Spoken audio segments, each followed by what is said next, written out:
Okay, so welcome everyone. I think we can get started. So, any questions from previous lectures? Everything is good? So where are we? Where are we so far? So we've done the following. So we have studied the concept of regularity.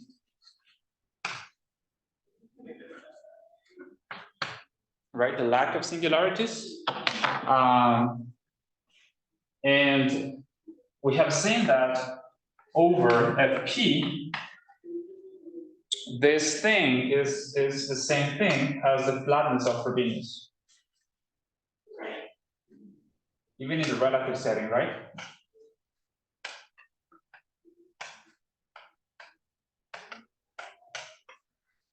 Okay, and so this is Kunz's theorem.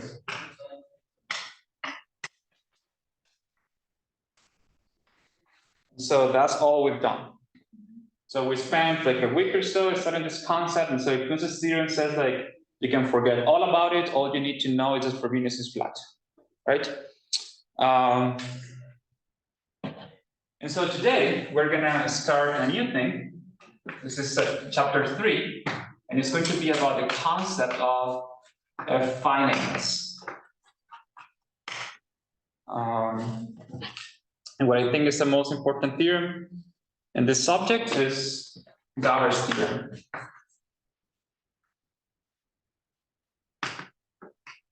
On a finite rings, or about the finite rings. Okay, so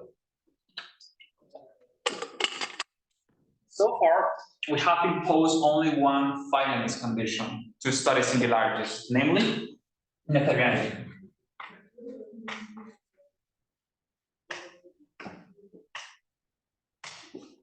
Right, and so one may expect that this is enough to remove all pathologies in the theory, but it's not quite enough. It's not enough finiteness, let's say. So to have a much better behaved theory, we want to consider F-finiteness, okay? So we'll see that this is a beautiful way, a very elementary, very elegant way to ensure that all the rings we consider are just great. They have great properties, they don't break weird rules. For example, just a very simple example. If you assume Noetherianity, only Noetherianity, that's not enough for the regular locus of a ring to be open, Zariski open. But it finalizes this, okay? And so let's get to that. Let's have the following definition. So if you have, so from now on, everything is defined over FP. Everything is an FP algebra. So you have an FP algebra is a finite if and only if the Frobenius map is a finite map. Finite, i.e., right? What that means is that the Frobenius push forward of R is a finally generated R module. Okay. For some, equivalently OE. When I don't say anything about the quantifiers, because I mean that, and I'm just lazy. Okay.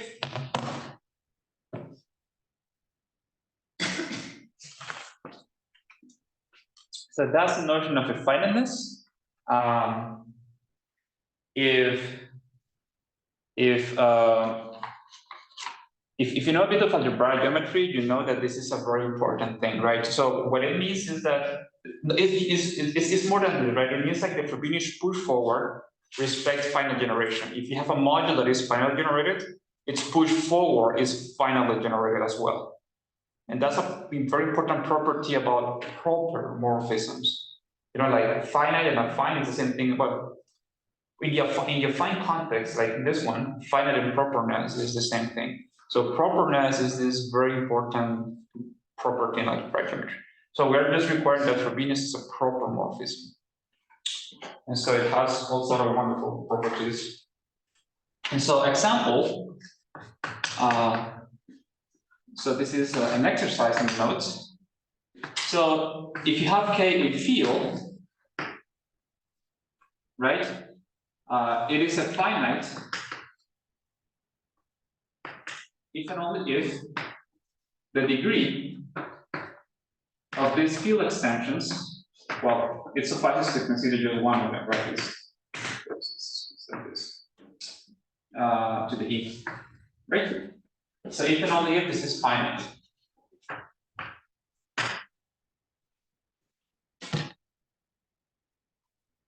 So perfect fields are finite, or algebraic closed fields are finite, right? Because what does perfect mean? Perfect means that this is equal to 1. Perfect means that K1 over P equals K, that all P roots of K are in K already, right? So if R is a finite, you can do this easily because you know how Frobenius behaves with respect to these properties. So if R is a finite, it follows, well, that any localization whatsoever is finite. Right? All you have to do is to localize Frobenius because the Frobenius of the localization is the localization of Frobenius. And so finite generation is preserved under localizations. Right? So this one is very simple. What else can you do? You can take quotients. Any quotient of R is finite.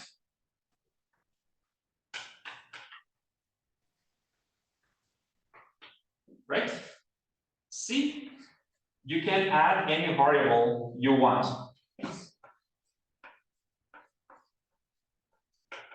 It's finite.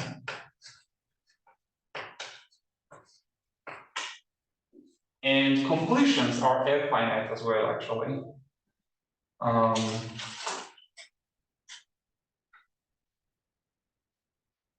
So, because I can put it as an extra property here. These are properties. I'm confident like you can try some exercise. So one more, if R is finite, then its completion is finite. And in fact, in this case, what is the good thing about it is that this is obtained as a base chain, right? You can take the Frobenius, sorry, in this case, right? Because we saw that essentially in this case, the push forward of the completion is obtained by base change. Right? We saw that what you have to do in principle is to take the completion of the Frobenius push forward of R. But when we're talking about finally generated modules, completion of a module coincides with base change by completion, right? So because this equals this, sorry, it has, right? Because of the finiteness. This is one of the important reasons why finiteness is amazing, because completions can be better understood like this. So in particular,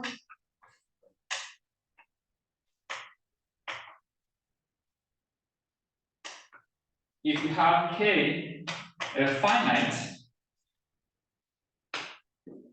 then complete K algebras and K algebras essentially of finite type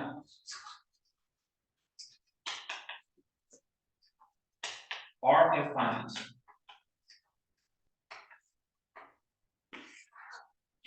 Remember algebra? Well, a complete algebra, we saw that already, right? It means that it is a quotient of powers with ring over k by the Cohen structure theorem.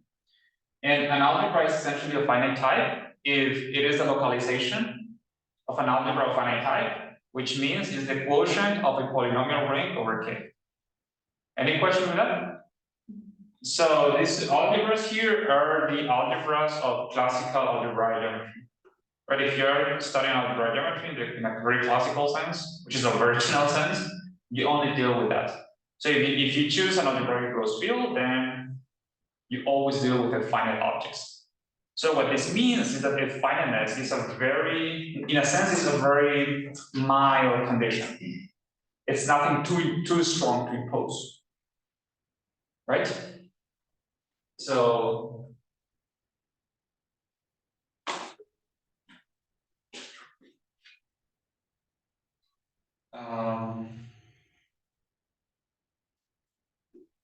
the other thing I wanted to say, I'm going to just say it in words. If finiteness has nothing to do with Noetherianity, so there are Noetherian rings that are not finite, and finite rings that are non-Noetherian. Okay, so for example, a field is always Noetherian. It has no ideals, right? But it doesn't have to be a finite, right? You can take FP adjoint T. No, that's a finite. Well, in a whole bunch of variables, infinite with a very large transcendental degree. So it's not definite. And in a theorem ring, it doesn't have to be a finite. For example, a perfect ring. Like, a perfect ring has trivial forbiddeness, but it's never. So that's an exercise. They have nothing to do with each other. Remark. So this is a good remark to put things into context. We won't use this, unfortunately. I would love to base the course on this, but I will have to think too hard about it, how it actually works. Maybe the future. So second remark,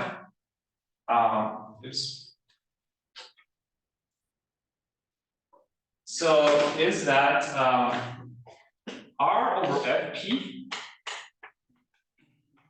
is a finite.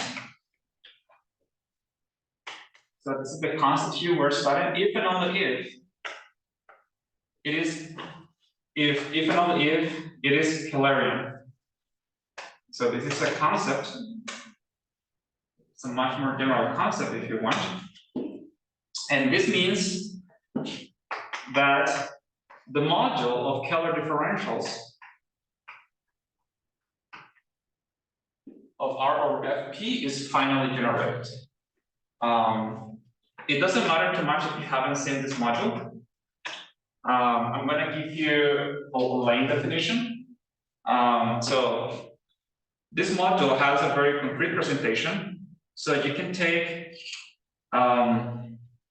the R module generated by symbols dA, such that A is in R. Okay, so this is the free module generated by the symbols. And then you portion by the relations, you know what you expect, dA plus dB equals dA plus dB, the rules of differentials. dAB equals ADA plus B, how does it work? No. ADB, BDA, and the last one is that you declare, well, this one is going to be automatic in this case, but you declare that the differentials of this base here are 0. So A is 0 if A belongs to Fp.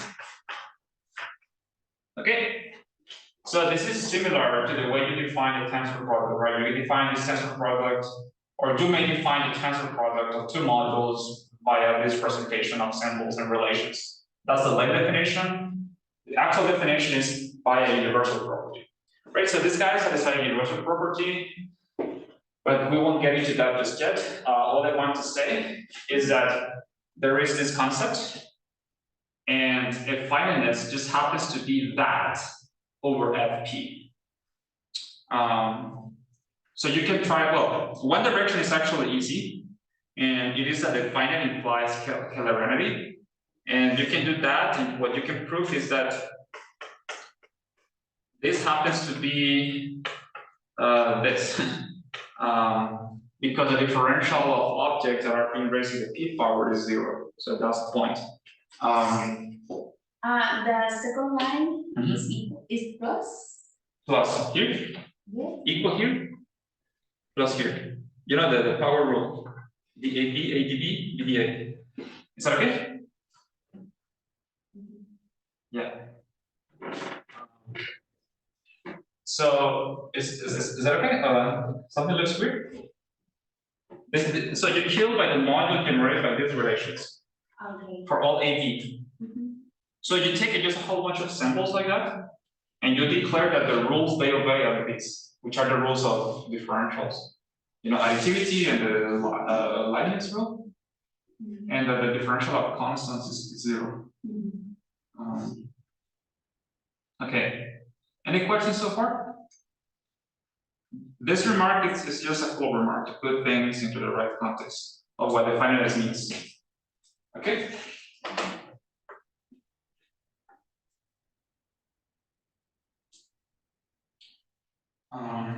Well, it's a very cool remark. So the point is that, you know, classically, especially in characteristic 0, singularity theory is governed by differentials. Right? For example, the Jacobian criterion, things of that sort. In F-singularity theory, everything is governed by Frobenius. Right?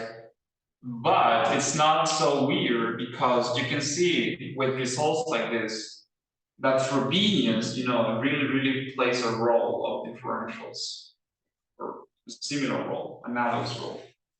So there's a deep connection. This converse theory is actually difficult, but it's just there. Okay, so another remark is what Kunz's theorem becomes in the finite case. So if you have R a finite,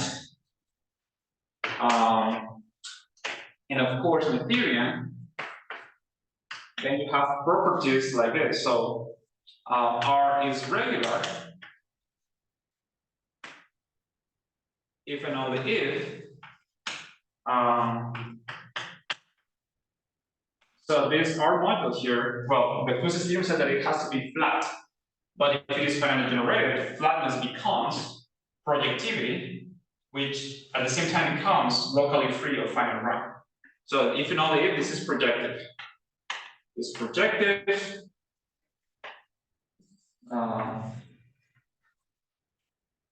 So, well, which in this case is the same thing as locally free. It's locally free. Remember, projective modules are always locally free, but locally free doesn't imply projective. Projectivity doesn't behave where under localization, right? So locally free or finite rank.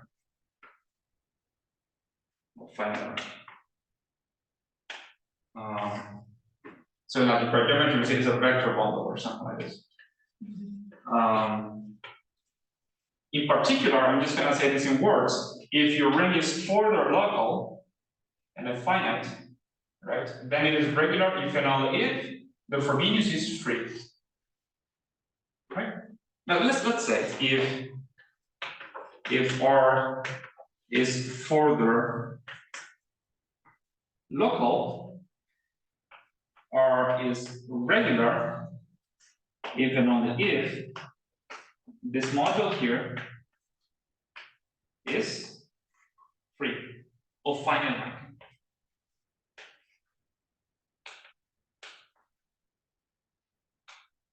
Right? So in the most important context for regularity, right? it becomes a very simple concept, just freeness. It is a free module. You can find a basis. Okay, any questions so far? So,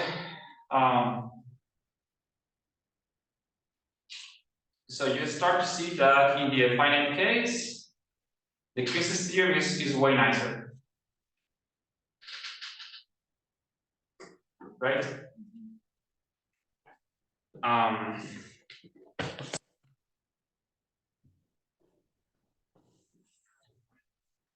Are we good? So here are some corollaries that I'm going to leave as an exercise. Look, easy peasy lemon squeezy. If R is a finite, then the regular locus, let's write the regular locus of R. These are the p's in the spectrum of R, such that Rp is regular, is open. Well, it's a subset of the spec R, right? This is a risky open.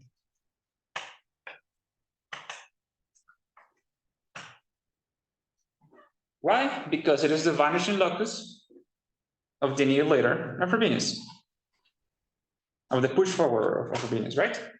So, great property. The second one, it's also very important. So if R is local, well, let me just put it like this. Yeah, if R is local, let me just say yeah, R local, then R to R hat, the completion, now that we know how that the Frobenius push forward, the completion is the base change of the Frobenius push forward of R, is a regular morphism.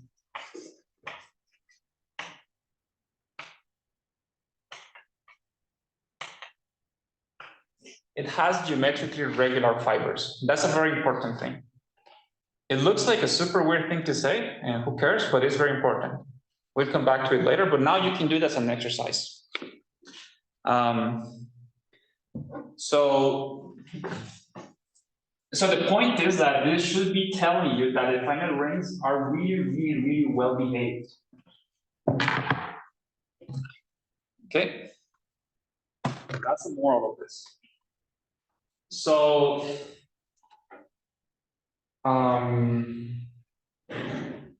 okay.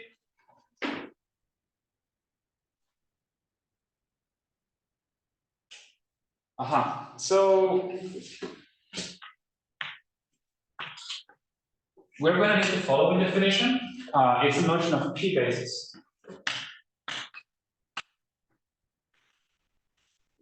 So if your Frobenius push forward is free, that's great and everything. But there is another way to be greater, which is being free, but moreover admitting a P basis. So a P basis. So suppose that you have R over FP. Well, for what I'm about to say, it has to be necessarily a finite and regular. So a P basis is a set or sequence of elements, I don't know how to put it. It's just x1, x2, let's say through xn in R, such that the following happens. When you look at the Frobenius push forward of R, it decomposes in the following way. Is a beautiful big direct sum like this, where the basis is given by certain monomials. So it's x1, 2, 2, 2, xn. So here you have I1, In, and what you do is that you let this exponent here to run in between 0 and q minus 1, all the possible residues when you divide by q, right? That's a p-basis. A p-basis are elements x1 through xn that let you decompose Frobenius in this way. We have encountered this before, right? Which regular rings have we seen so far that admit a p-basis?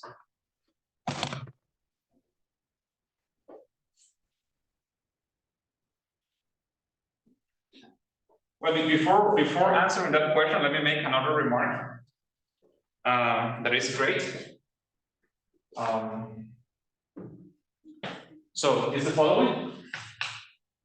This is a theorem of a guy with this name. It's a Polish name, last name, so I really don't know how to pronounce it. I don't know if it's just take or type or ditch because it's Polish or something like that. But yeah, so the theorem is that p-bases are the exact same thing as differential bases. So this is an old theorem in field theory, in the case of fields, but he generalizes to rings.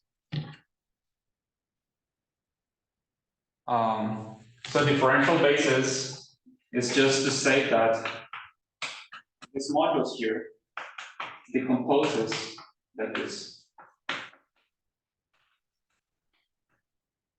And so since differential bases always exist for fields, you can say that fields always admit a p-basis. Fields always admit p-basis. That's something that you may have seen in your field theory class. If not, it's a real pity. And so make sure that eventually when you give a class on field theory that you teach that. You have to teach that p-bases are the same as differential bases. Okay, it's a beautiful thing. Okay, so that's just a remark to establish the connection between, you know, like Frobenius and differentials, let's say. Okay, so in particular, we can say that if K is an infinite field,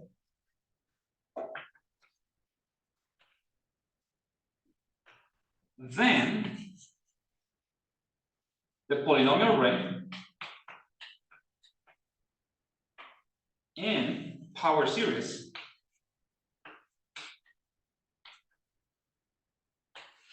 admits p-basis. We have seen this already, right? Like how you get a p-basis? You get a p-basis. Well, you take a basis from the ground field K, and then to that you attach x1 through xn, and we have seen how you get such a decomposition out of that. Okay. So these are even better rings, okay, than just regular rings. Well, you may be wondering, right? Is it true that every regular ring admits a p-basis?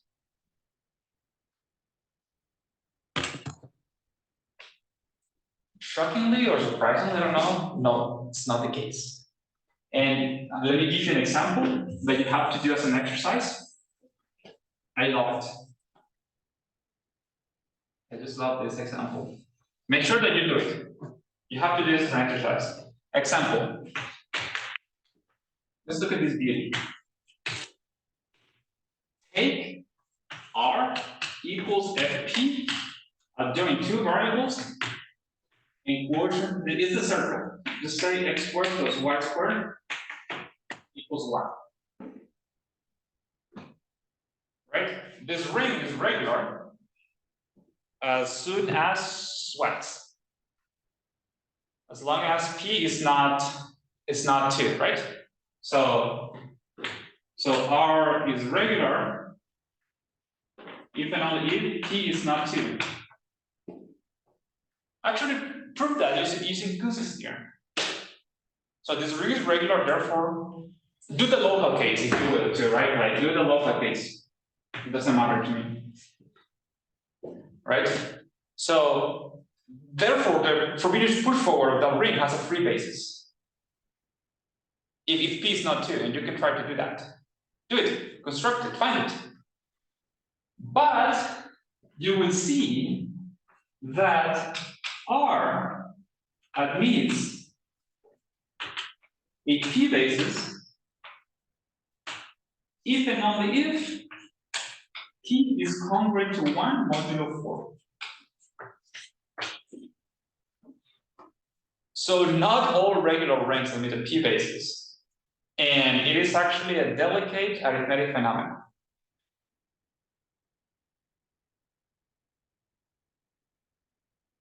Okay, at least based on this example.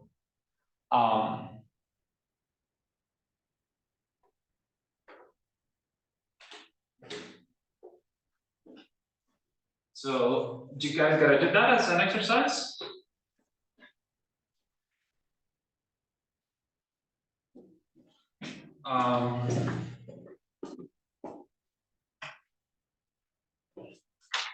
Okay.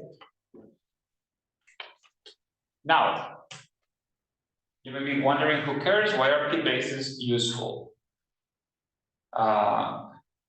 And it is because of the following. Actually, we're going to see an application of P bases next week when we prove the feathers criterion. But so far, I can give you a good reason why they are awesome, and it's the following. So let's write it down as a huge remark, but the details are exercises for you. You also have to do this one. It's very important for you to do it if you really want to understand how everything is going to work later on, because this is the main trick. So we're going to start with an FP algebra that has a P basis. In particular, it is a finite and regular, but it's more than that. Say, let's write it down, x1 through xn. So i.e., what we know is that we have a very good description of what the Frobenius push forward of R is. It's just this.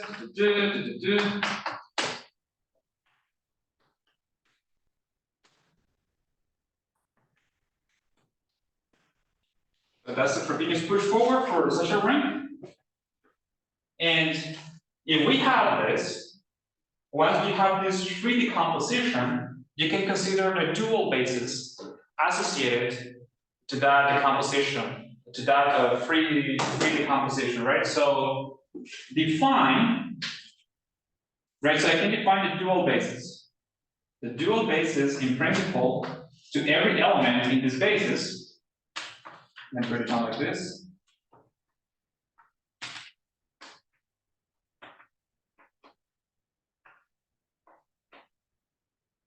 So to such element, I can associate this the dual element.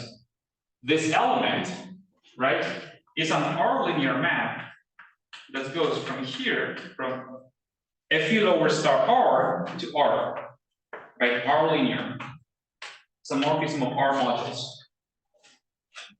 What is the definition of this guy? So it suffices to know what it does to the basis, right? So it sends every element in the basis to 0, except for this one, which goes to 1. That's the definition of dual basis, right? So I'm going to call this phi sub E1 through En. Okay? So again, this belongs to hom from R, Fu lower star R to R. I think this is the first time in the course in which we write this, right? This hom set.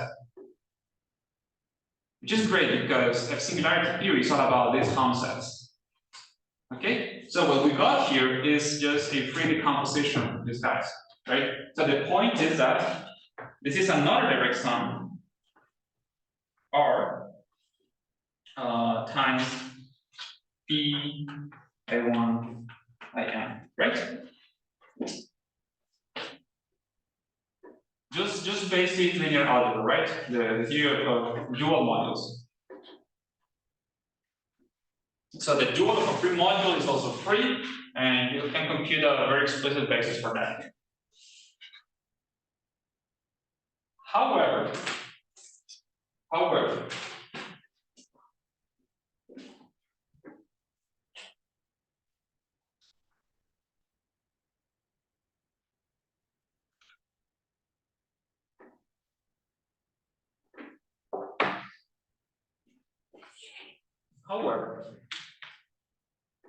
and this is important.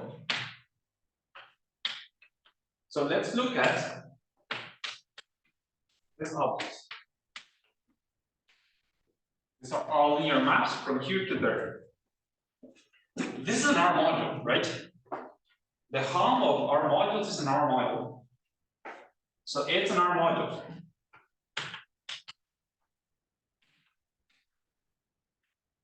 How does that work? If you have phi in there, you can multiply by an element of R.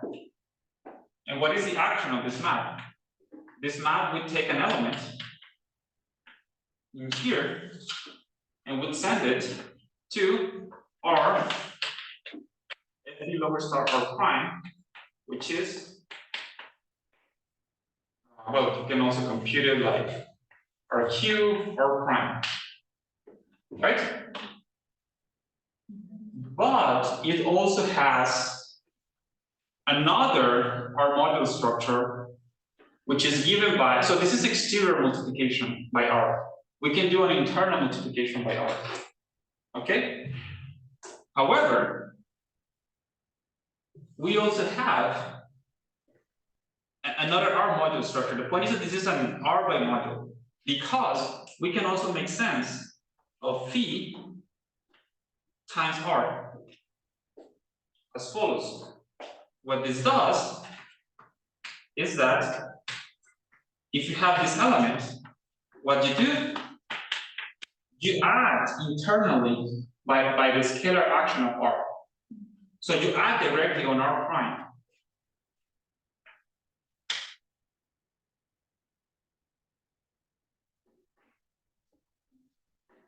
So there are two R linear actions on this module. The first one, if you want, well, the first one comes from here. The fact that this is an R module. But the second one comes from here. Okay? So in fact, we have that phi times R equals RQ times phi.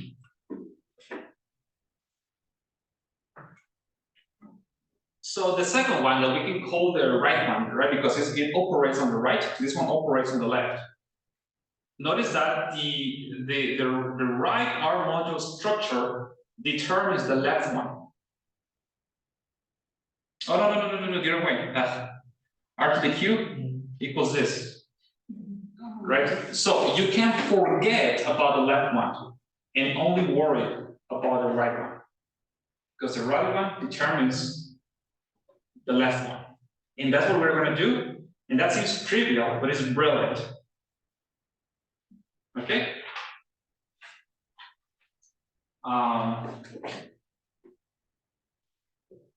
So make sure that you understand that, because it's going to come up all the time. It's a very subtle but important thing in the theory. Okay. So I'm going to slowly on this because it's a very important thing.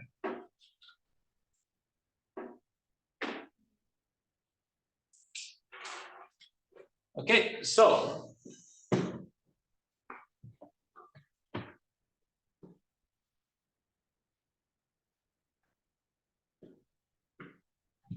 put differently,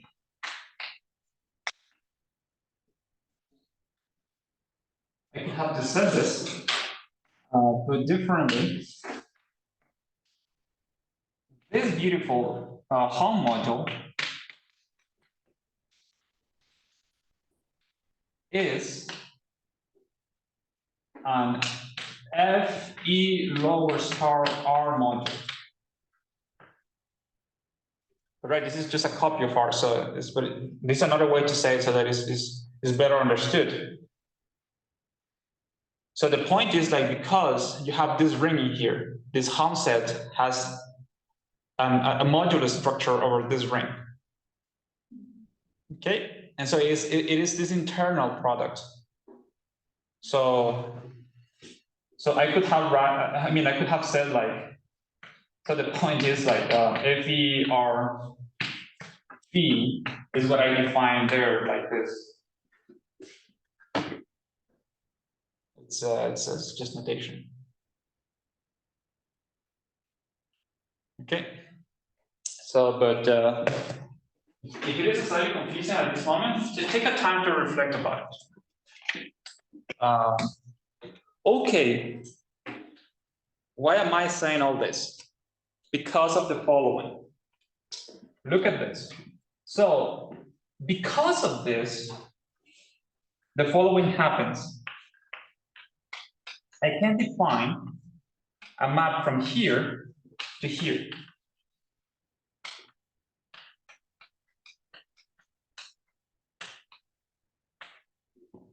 Which is FE lower star R linear. That sense, all I have to do is to say where one goes, because it's going to be linear over this ring, right? So I'm going to send one to a very specific mapping here, which is going to be one of the maps in the dual basis, which according to the notation I was having there is Q minus 1, Q minus 1, Q minus 1. I'm going to call this big E.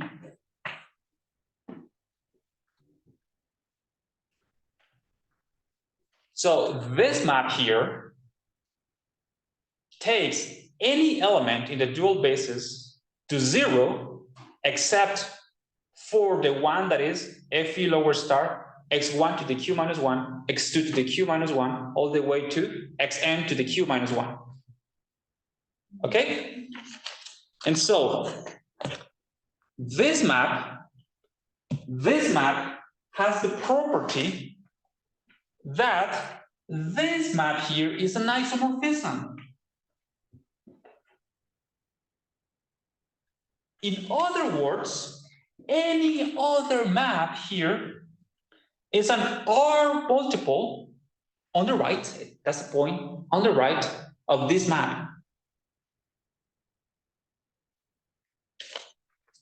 Let's go slowly now.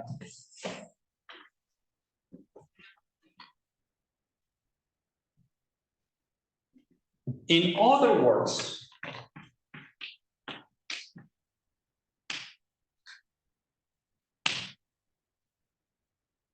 if P is in here,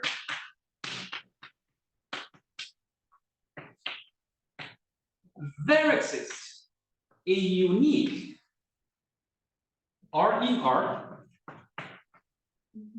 such that P equals P to the E times R. In other words, when you look at the FE lower star R modular structure of this object, it is free of rank 1. And the generator is P to the E.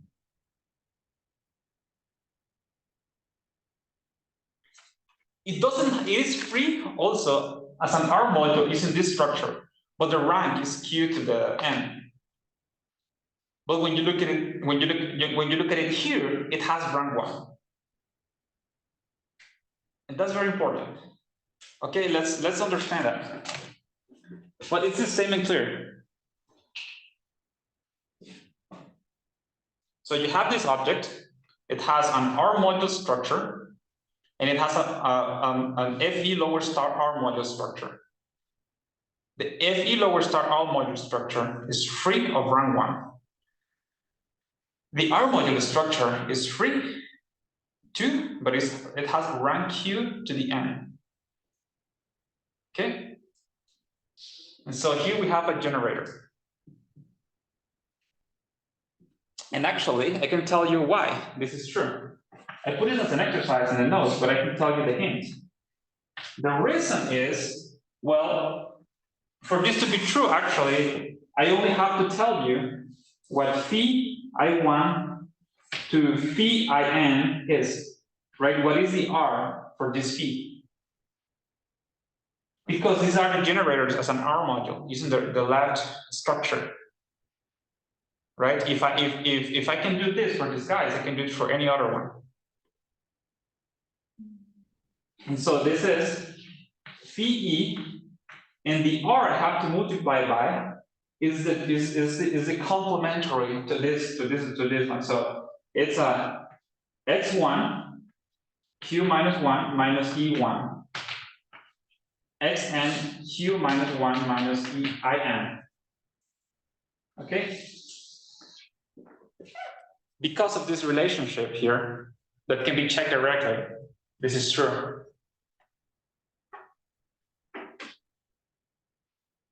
No sería Q menos I1. Q minus, no, Q minus 1 minus I1. Yeah. So let's do an example. Let's do an example to convince yourself that this is true. But the general case, I'm going to leave this an exercise that you have to do. You really need to put an effort in understanding what is going on here. Okay? So let's do an example that is going to hopefully convince you that this is true and how it works. So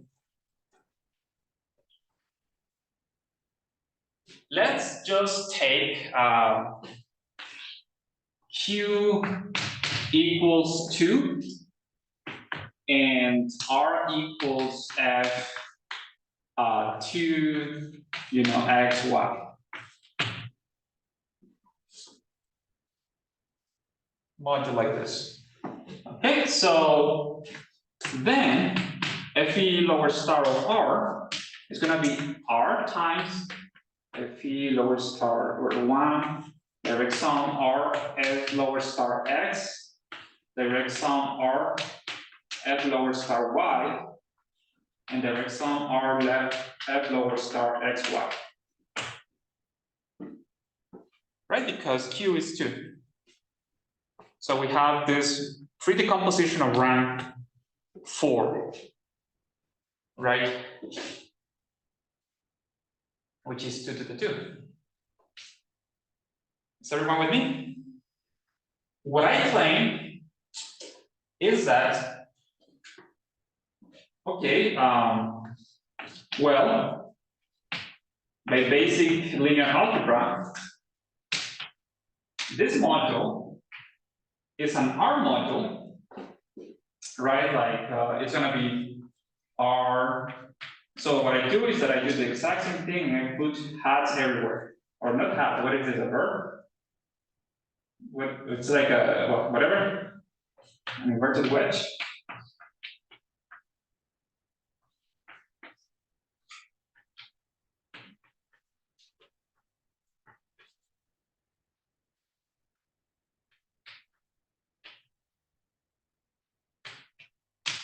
Right?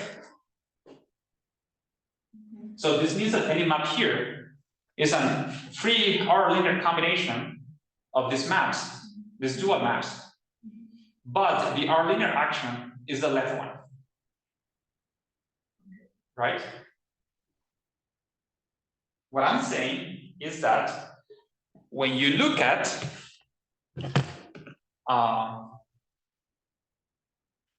and so how does that work, right? What that means is that if you take a map here, to determine a map here, all you have to do is to choose these coefficients. And what are those coefficients? Where those coefficients are where exactly you send the elements of the basis. Right? But what I'm saying here is that if you look at F lowers the dual one to this guy, I'm claiming that what you can do is to take this one here.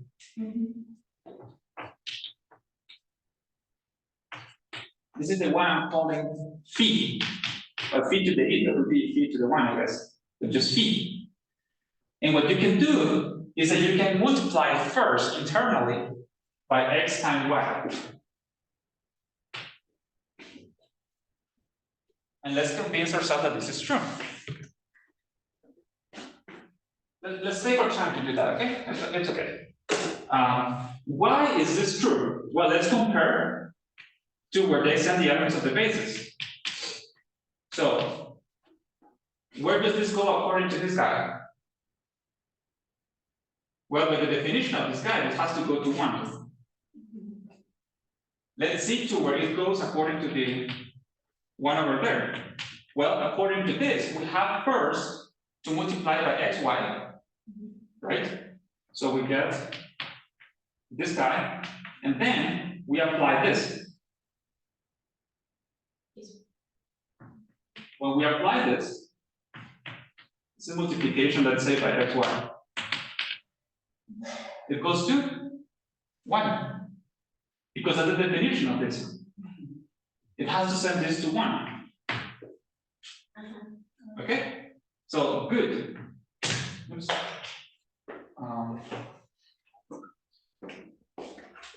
Okay, now let's test x. According to this one has to go to 0, right? Because it is an element of the basis that is not 1. So it has to go to 0. Let's see where it goes to the other one. Well, it would go to, well, we take this one. Well, we have to multiply first by xy. So here we get x squared y. Because it is x times xy. And so this is, the x squared goes out, and this is x, phi over star xy, dual y, but this is not xy. So it goes to 0. So they agree. And I claim, well, for y it would be the same thing, and for xy it would be the same thing. Okay? So you can do the computation, you just check that these two things agree. Right? I was thinking to do it, I just got bored of doing that. So, but you have to do it. It's a thing one has to do once in your life. So, but moreover, I'm also claiming that this thing here is actually this one here times, and I would look at the complementary to this one, which would be y. And same thing for y.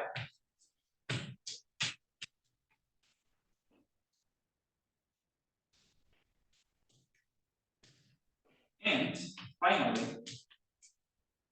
well, this one is kind of trivial because it will be this one times complementary monomial, but the complementary monomial of this one is this one. So you see how I could get any element of the dual basis and express it as a multiple of this one alone by multiplying on the right.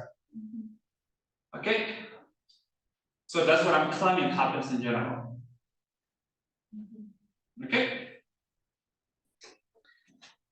So this is why p-bases are important. Okay? Any questions so far in Zoom perhaps? So, to recap, what I just said, and please make sure you understand it, I really need you to do that, is that if you have a p-basis, then this object is free of rank 1. So you can say it's free of rank 1 here, and all you have to do is to multiply by this phi to the e, or equivalently is phi to the e. You can do a multiplication by r, but on the right. So just notation.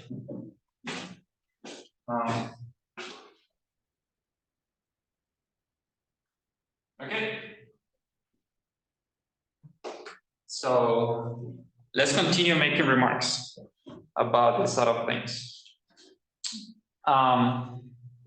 So actually, we're going to come back to this later, but you may be wondering why I am denoting this as phi to the e, and the reason is that phi to the e is genuinely the eth power of phi to the 1. I'm just going to call phi.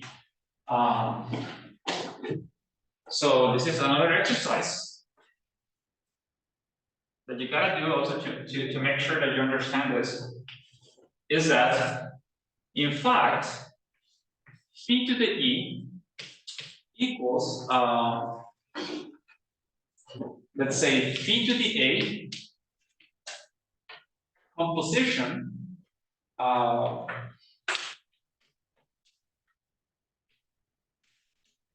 phi to the b, sorry, this is a, whenever e equals a plus b.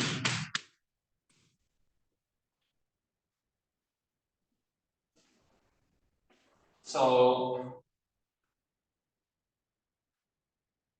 what am I saying here is that if you have, look at phi to the b, right? Phi to the b goes from fb lower star r to r, right? That's phi to the b.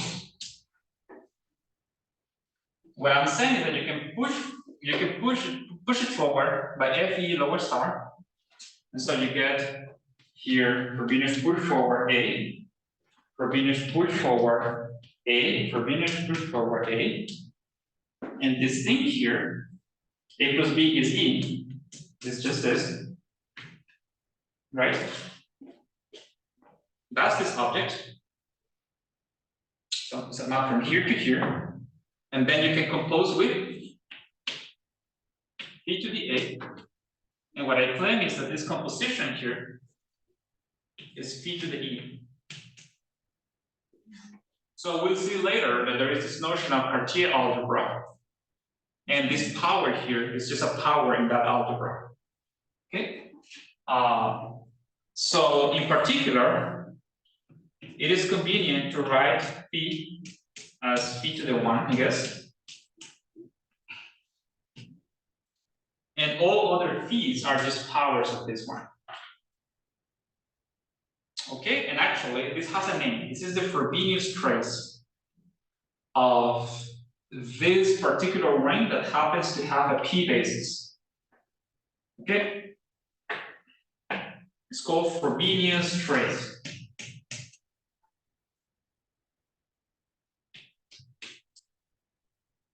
And it has a cool name because it is a cool object. Okay, so you know, like take your time to study it and understand this object. Any questions so far? It's looking good.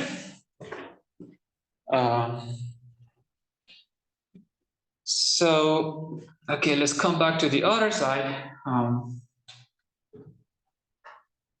Is everything good, Wagner?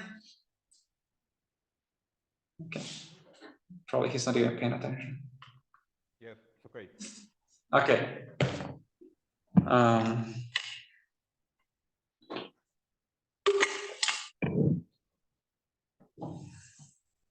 So we'll see later. We're going to have fancy language, and we're going to say that the full Cartier algebra of a ring with a p basis is principally generated by this Frobenius trace thing. But for now,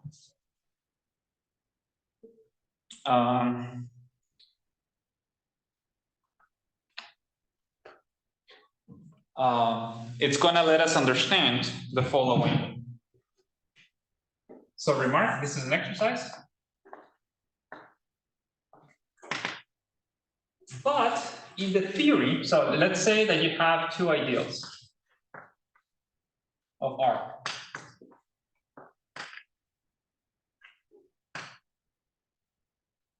And in the theory, if you open any book or anything on F-singularities, you will see the following thing over and over and over. This column ideals. Usually, well, when A and B are the same thing, right? So this is, remember the column is like, these are the R's in R, such that R times A lands inside whatever is here. So RA is contained in B to the Q, right? So these are the famous column ideals. Maybe I should write R here or something.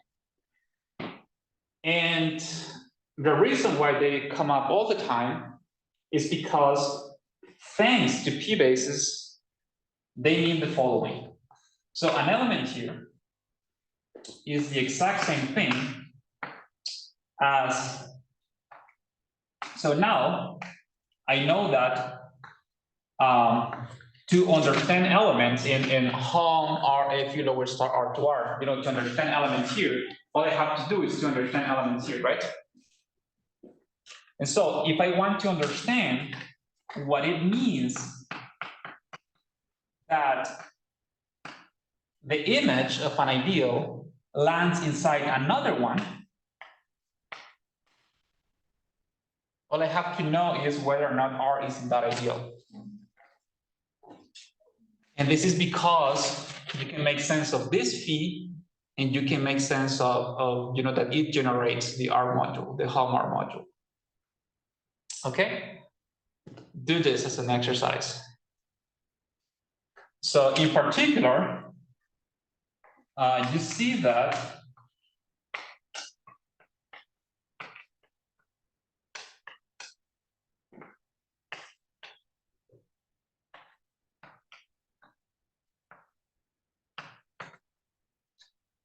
right? And so this is what you see all the time in papers or whatever about this stuff.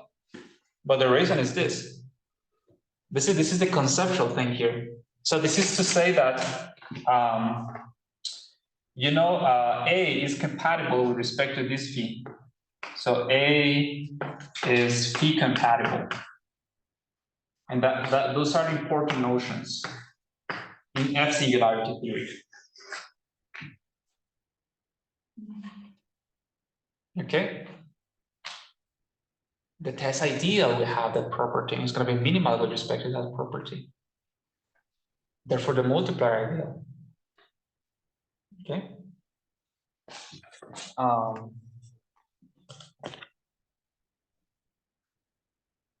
So, and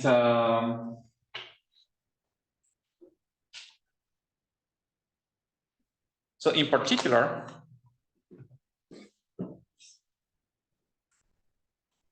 what does that mean? What is the meaning of being phi compatible? What is the conceptual meaning? Who cares, right? Why do you care about it? The reason is that if you have any phi here, from here to here, right? And now we know that phi, so the little phi, is the same thing as big phi times R, some uniquely determined R, right? So the property of phi commuting with A is that you can descend the map, right? Like, well, let's start here. You have a quotient here.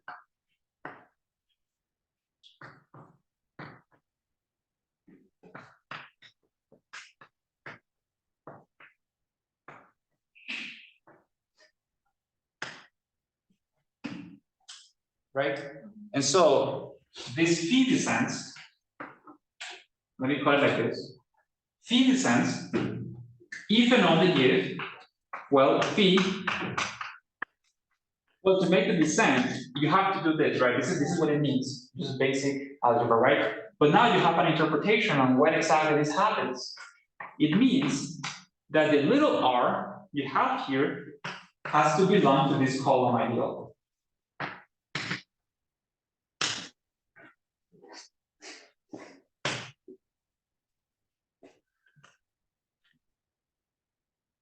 Okay?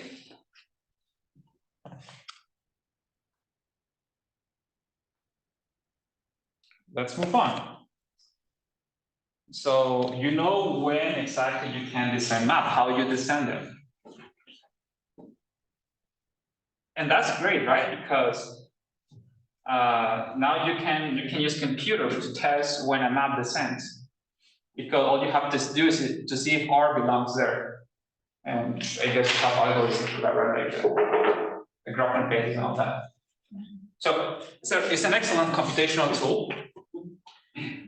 And here is the important conclusion.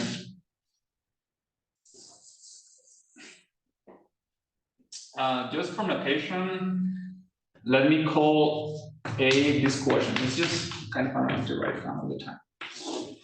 Okay. So then you have the following short exact sequence. Look at this. Look at this beauty. Let me start on in here. So now,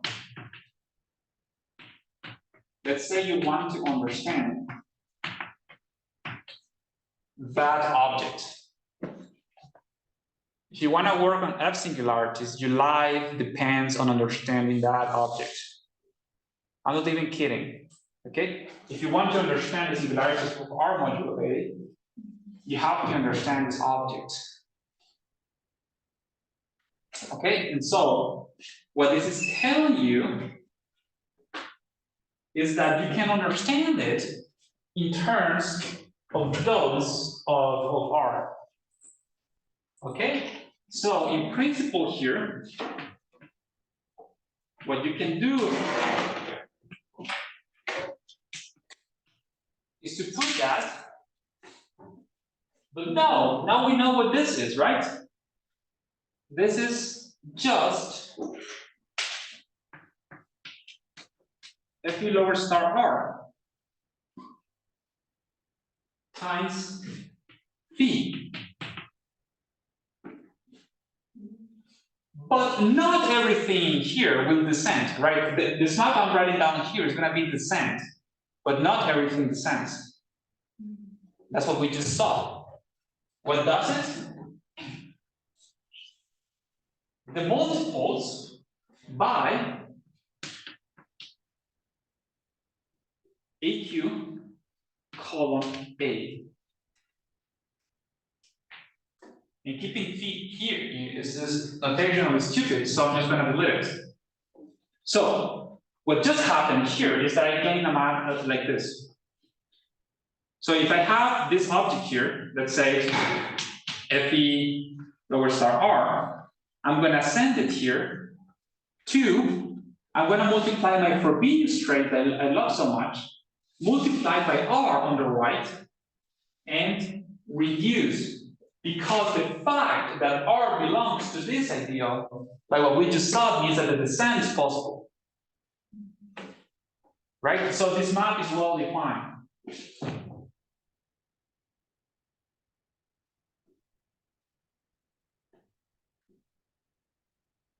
Right? What we just discussed explains why there is a well-defined map from here to here. I can obtain maps in here by taking maps, just elements here, and make this map and just reduce. Okay? I can descend to the equation like that. Okay, so far we just discussed how this works. But look at what I did. I just claimed this is surjective. Why is that? I'm claiming that any map here is the restriction of a map like that. Why is that possible?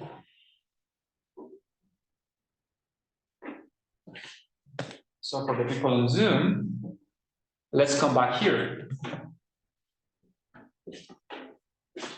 This is an exercise, but I'm giving you the hints in words. Okay? So I'm claiming that any map here is the restriction of a map here. So take a map here. I can make this composition. This composition is given to me, it's just a quotient. So I get a map from here to here. But what property? And this is surjective. Sorry, this one here. This one here is surjective, right? That's what I'm saying. And I need to fill this gap. What property as an R module of this object would let me fill in this gap? and make the whole diagram community. Start with P. Projectivity. This is a projective R module. By Coon's theorem, R is regular. Therefore, any map here is a restriction of a map here. Okay? So Coon's theorem tells you that this is surjective. And actually the P-basis construction, you know, it's what lets you do this map. It's what lets you hook up this P to the E. Right?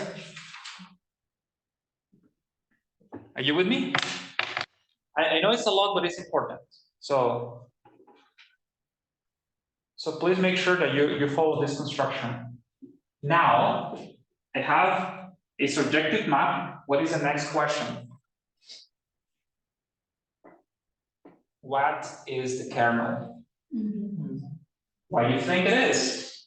Well, I'm gonna let you prove as an exercise that it's gonna be, well, it's gonna be, it has to be a sub-ideal of this one. What is inside here? Easily a to the cube.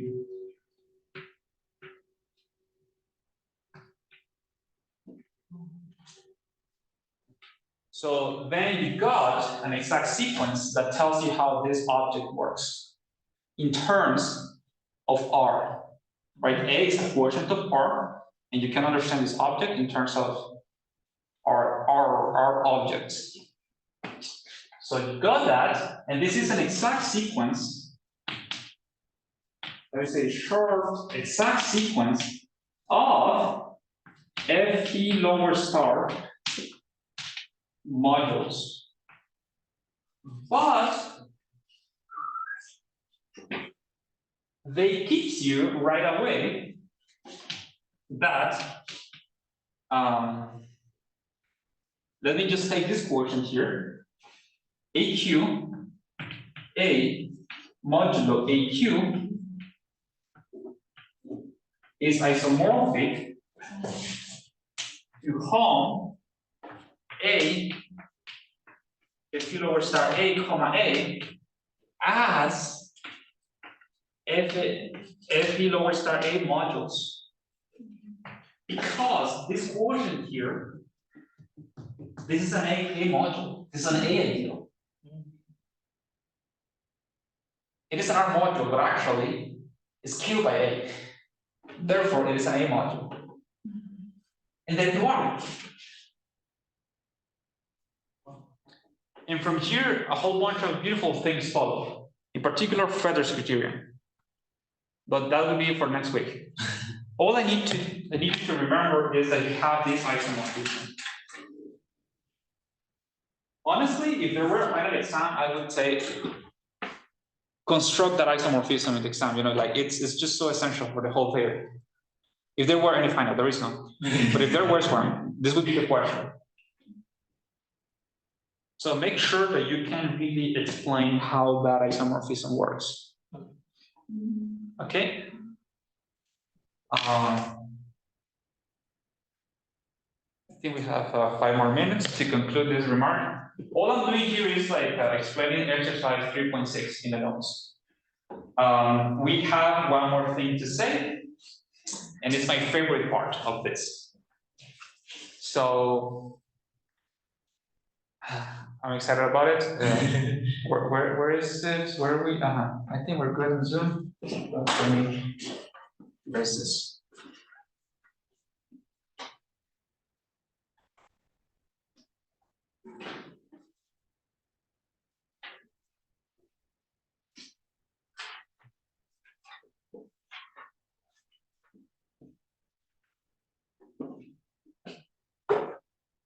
Now look at this.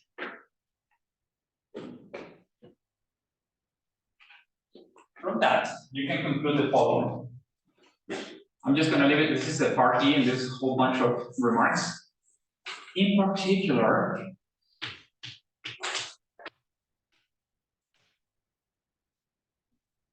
and I'll let you. So But the hint is taking A equals xn, the ideal generated by xn, if xn is a unit, look what I'm about to say is trigger. So if xn is not a unit,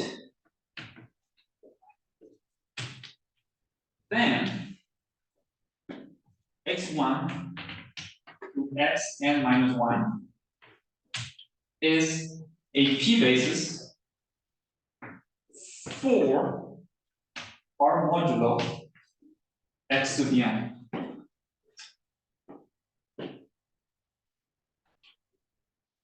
It is kind of trivial that they generate for these. But the fact they are linearly independent, you know, the things they get follows from this. Because you have a full understanding of these things and so on. So, in particular, you essentially get that this is a regular sequence. Right? So p-bases are regular sequence, are pretty amazing ones. And so, well, the non-unit one, so in particular, well, the point is that you remember how we started saying like often you need like the p-bases of the ground field to be part of this. So a whole bunch of them are units. So let me say this. So if so the point is that locally, well, let me just say what I want to say. In particular, so in particular, so well, my rank. This is the conclusion I want to have. My rank is regular, right? So I know its dimension is less than its depth. It's equal, right? It's a local rank, therefore it's cohomocone, so you have equality here, right? But I can go ahead and take my p-basis, reduce it or localize the p, and what this is telling me is that I get a regular sequence out of them. Like if I take the largest set of them that don't generate the maximal ideal, that's a regular sequence. Therefore, this is less than n.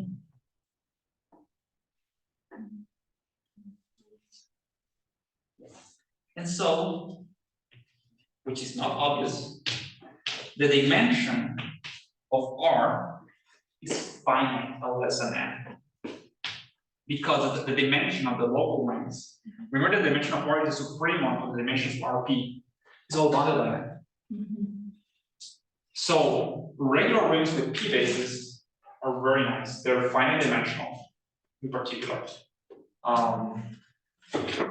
And just to conclude, so that's the punchline I wanted to have. That the p bases give you finite dimension. And this is going to be important for next class, because next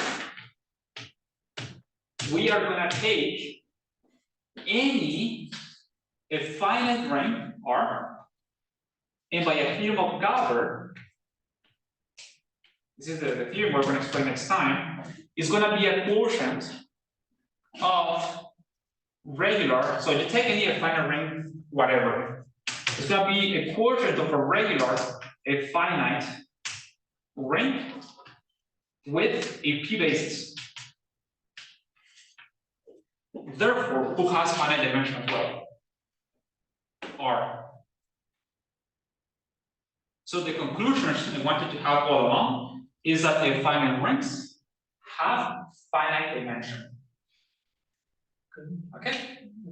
So it's going to follow from the fact that p bases give you finite dimension here, and by a theorem we're going to see next time, a theorem of Gauer, we're going to be able to conclude because R is going to be a quotient of such an object. Therefore, it has to have finite dimension as well. Okay?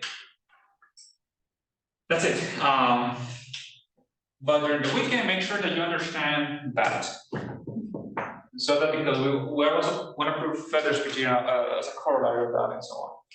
So, any questions? So, see you next week. Have a good weekend. And goodbye, everyone in Zoom.